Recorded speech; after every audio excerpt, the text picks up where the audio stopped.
અમરેલી જિલ્લાના જાફરાબાદ તાલુકાના બાબરકોટ ગામે દર વર્ષે હોળી અને ધૂળેટીના તહેવારની અનોખી રીતે ઉજવણી ધામધૂમથી કરવામાં આવે છે। બાબરકોટ ગામે ફાગણ સુદ પૂનમના રોજ હોળીના પાવન પર્વની ઉજવણી કરવામાં આવે છે। બાબરકોટ ગામે દર વર્ષે સાંજે હોલિકા દહન થયા બાદ ગામમાં નવા જન્મેલા પુત્રોની ગીમ ધામધૂમથી કાઢવામાં આવે છે। હોળી માતાજીના દર્શન કરાવવામાં આવે છે। હોલિકા માતાજીના ફરતે પ્રદક્ષિણા કરી દર્શન કરાવવામાં આવે છે। ગામમાં હોલિકા દહન થયા બાદ આખી રાત દરમિયાન ગામની મહિલાઓ દ્વારા ગામના ચોકમાં રાસ ગરબા રમવામાં આવે છે, જેમાં બાબરકોટ ગામની પરંપરા મુજબ વિવિધ ગીતો ગાવામાં આવે છે, ઢોલ નગારા વગાડી રાસ રમવામાં આવે છે। બાબરકોટ ગામે વર્ષો જૂની પરંપરા આજે પણ ગામની મહિલાઓ દ્વારા પાળવામાં આવે છે।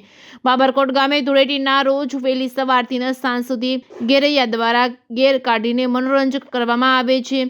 ગામમાં જેમના ઘરે ગીમ હોય તેમના ઘરે લાણ લેવા માટે જાય છે। વિવિધ પ્રકારની વેશભૂષા કાઢી અને ઢોલ નગારા સાથે રામધૂન સાથે ગામમાં ફરવામાં આવે છે। આનંદ અને ઉલ્લાસ સાથે ઉજવણી કરવામાં આવે છે। જે કે ગુજરાતી સાથે કાળુશા કનોજિયા, જાફરાબાદ।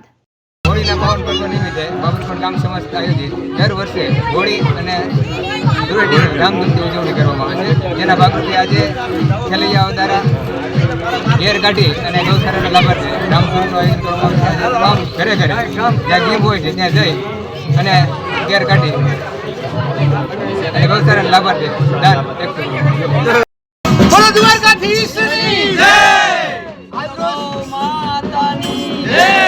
આજરોજ બાબરકોટ ગામની અંદર હોળી નિમિત્તે સર્વ ગૌ સેવા એવા ગૌશાળાના લાભાર્થીએ ઘેર કાઢવામાં આવે છે।